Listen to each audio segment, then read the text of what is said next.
Selamat siang untuk kita semua. Romo mengawali renungan ini dengan 1-2 pertanyaan. Saudara-saudara terkasih, hari ini kita akan menerima abu. Kalau boleh tahu, abu yang akan dioleskan pada dahi kita ini berasal dari mana? Daun palma yang dikeringkan. Tahun lalu, ketika saya memimpin misa di satu stasi, saya Romo Windy dari Flores, Keuskupan Ruteng.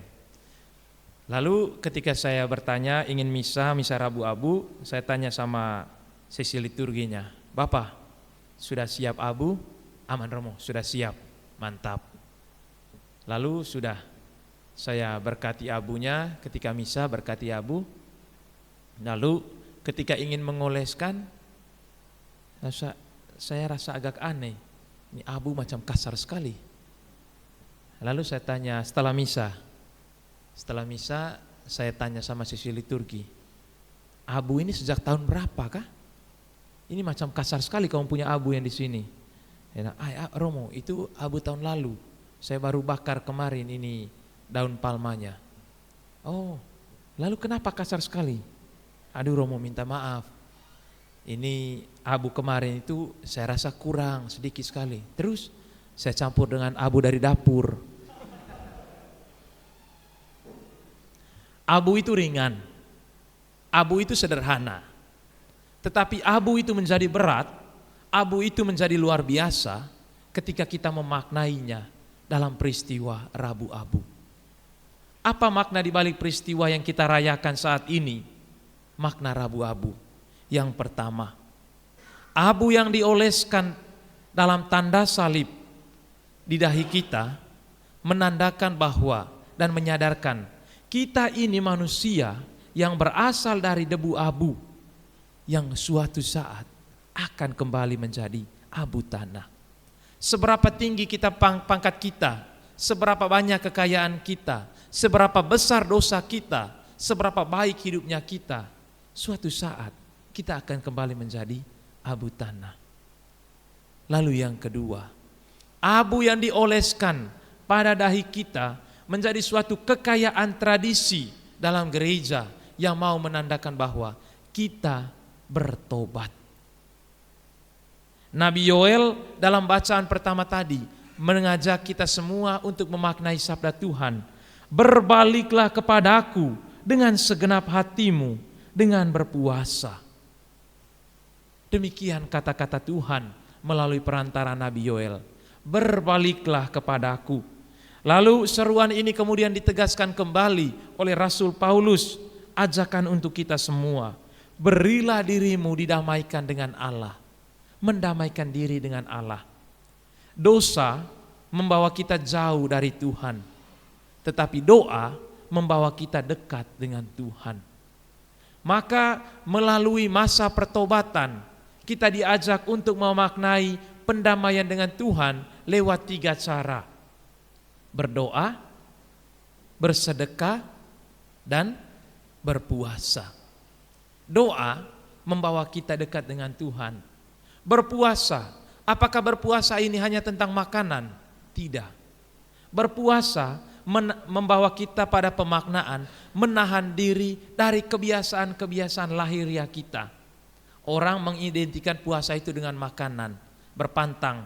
Tetapi puasa sebenarnya bukan hanya tentang makanan.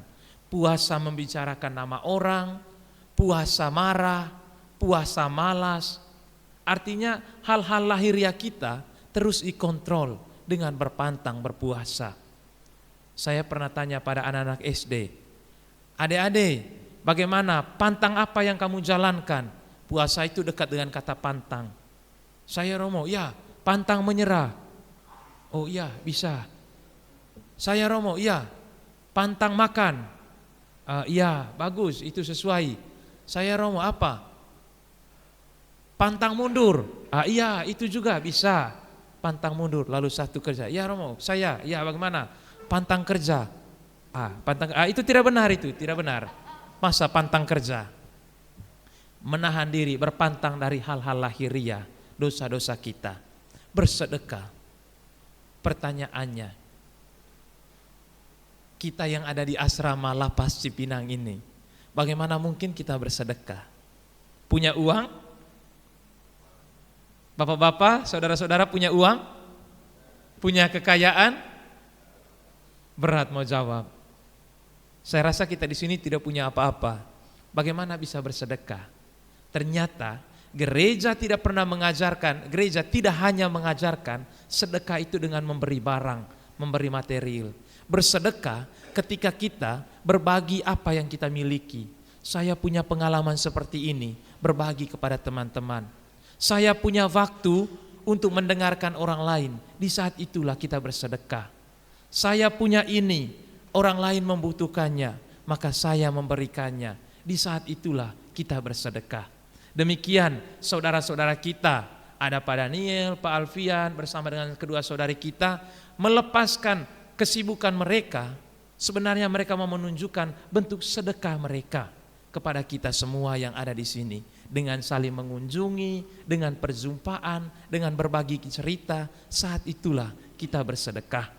Maka teman-teman, saudara-saudara, bapak-bapak, saudara-saudara yang dikasihi Kristus Tuhan, gereja mengajak kita semua untuk memaknai doa yang mendekatkan diri kita dengan Tuhan, bersedekah memberi dan berpuasa yang mengajarkan kita akan arti kehadiran sesama dan mengontrol diri kita. Selamat menjalani masa Prapaskah, Tuhan memberkati.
Tuhan bersamamu dan bersama rohmu.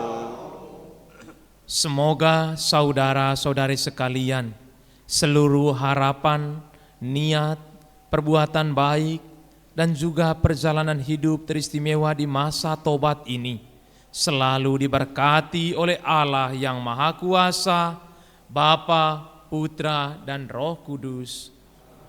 Saudara-saudari terkasih, dengan ini perayaan Ekaristi kita Rabu Abu ini telah selesai. Syukur kepada Allah.